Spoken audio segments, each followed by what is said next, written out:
સ્થાનિક સ્વરાજની ચૂંટણીને હવે ગણતરીના દિવસો બાકી રહ્યા છે. આજે સાંજે 5 વાગ્યા પછી પ્રચાર પડઘમ શાંત થઈ જશે અને આવનારા 26 તારીખે દાહોદ જિલ્લાની 254 તાલુકા પંચાયત, 50 જિલ્લા પંચાયત તેમજ નગરપાલિકાની 36 બેઠકો માટે ચૂંટણી યોજાવાની છે. આપણી સાથે ચૂંટણી સંબંધી બાબતો માટે વાત કરવા માટે દાહોદના મુખ્ય ચૂંટણી અધિકારી યોગેશ નિરગુડે સર ઉપસ્થિત છે. સર નમસ્કાર, દાહોદ લાઈવમાં આપનું સ્વાગત છે. સર, આ વખતની ચૂંટણીમાં શું નવું છે અને કયા પ્રકારની વહીવટીતંત્રની તૈયારીઓ છે? હવે આપ જાણો જ છો કે દાહોદ જિલ્લામાં જિલ્લા પંચાયત અને 11 તાલુકા પંચાયતોમાંથી અને નગરપાલિકા, જો દાહોદ નગરપાલિકા છે એમના માટે ચૂંટણી યોજવા માટે જઈ રહી છે. મતદાતાઓ જો છે એ કોઈ પણ ઇલેક્શનમાં સૌથી ઇમ્પોર્ટન્ટ હોય છે, તો એમને કોઈ તકલીફ ના પડે એના માટે જિલ્લા ચૂંટણી તંત્ર તરફથી બધી જ સગવડો ઊભી કરવામાં આવેલી છે. મતદાન મથક ઉપર પણ કોઈ પણ એમને તકલીફ ના પડે એના માટે હેલ્થ રિલેટેડ સુવિધા હોય, પીવાના પાણીની સુવિધા હોય, છાંયડાની સુવિધા હોય, બાથરૂમ, વોશરૂમ, એ બધી સુવિધાઓ જો છે, જો મિનિમમ બેસિક ફેસિલિટીઝ હોય છે બધી જ ઊભી કરવામાં આવેલી છે. આરોગ્ય તંત્ર પણ સજ્જ રાખવામાં આવેલું છે.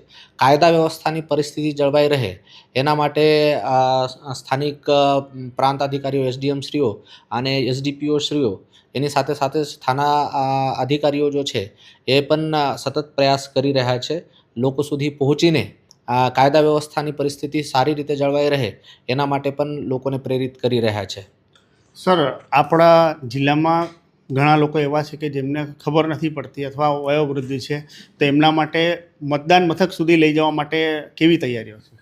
હવે જે પણ મતલબ જેને જરૂરિયાત હોય, આ લોકો અગર કહે છે કે અમને જરૂરિયાત છે તો અમે આજે ચૂંટણી અધિકારીઓને કહી પણ દઈશું, કારણ કે દરેક મતદાન મથક ઉપર આપની જો પોલિંગ પાર્ટીને છોડવા માટેની ગાડી ગયેલી છે ત્યાં ઊભી છે, તો બહુ જ જરૂરિયાતમંદ કોઈ વ્યક્તિ હોય જે ચાલી ફરી નથી શકતો, તો એમને મદદ કરવા માટે અમે પ્રયત્ન કરીશું.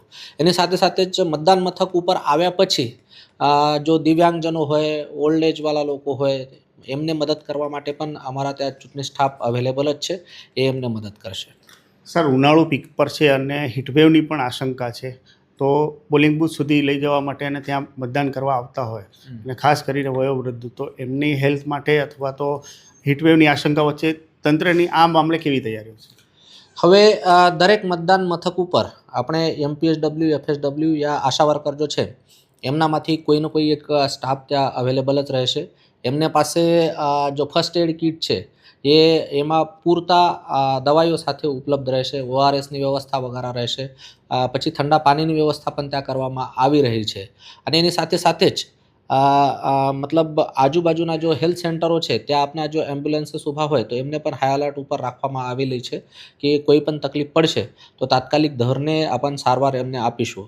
અત્યારે ઉનાળાના સમય છે અને એપ્રિલ મહિનો છે, તો એટલા માટે હું બધા મતદાર મિત્રોને વિનંતી કરું છું કે સવારના સેશનમાં જ 12 વાગ્યા પહેલાં વધારેથી વધારે મતદાન કરે, જેથી ઉનાળામાં બપોરના સમયે મતલબ એમને કોઈ તકલીફ સહન કરવી ના પડે.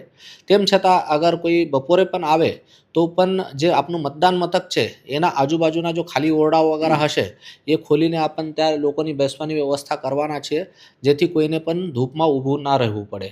અને જો દિવ્યાંગજનો હોય, મહિલાઓ હોય, ઓલ્ડ એજવાળા હોય, એમના માટે સ્પેશિયલ પ્રાયોરિટી રોજ પણ હોય છે કે એમને પ્રાધાન્ય આપીને એમને તાત્કાલિક મતદાન થાય.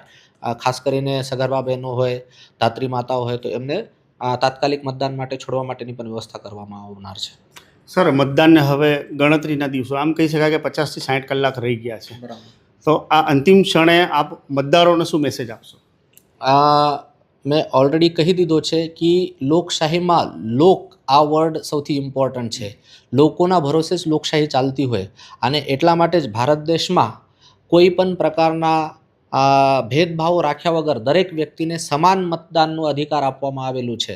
તો આપના જે મતદાન છે એ કરીને આપનું કર્તવ્ય નિભાવવું જોઈએ. મતદાન એ આપનું કર્તવ્ય પણ છે અને આપનો અધિકાર પણ છે. તો મોટી સંખ્યામાં લોકો આવે, મતદાન કરે અને લોકશાહીને સફળ બનાવે. Thank you sir. ઉનાળાનું સિઝન છે, ઉનાળુ પીક પર છે, એટલે વહીવટીતંત્ર દ્વારા એવી અપીલ કરવામાં આવી છે કે તમારું મતદાન 11 વાગ્યા પહેલાં કરી દો, જેથી કરીને સારું રહેશે.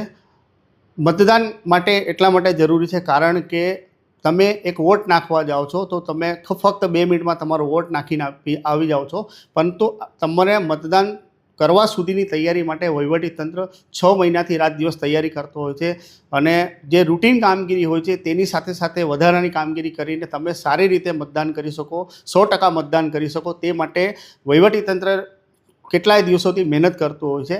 તો આપણી પણ ફરજ છે કે આવા સમયે વહીવટીતંત્રની જે મહેનત છે તેને આપણે વધુ સફળ બનાવીએ અને તેમને વધુને વધુ ઉર્જા મળે તે માટે 100% મતદાન કરીએ. આવા જ નિયમ સાથે અમારી દાહોદ લાઈવની ટીમ પણ આપને અપીલ કરે છે કે 11 વાગ્યા સૌથી પહેલાં એટલે કે પહેલાં મતદાન પછી જલપાન એ સૂત્ર સાથે આપણે આવનારી 26 તારીખે 100% મતદાન કરીને આપણી મતાધિકારનો સંપૂર્ણ રીતે ફરજ નિભાવીએ એના માટે અમે પણ અપીલ કરીએ છીએ. ધન્યવાદ.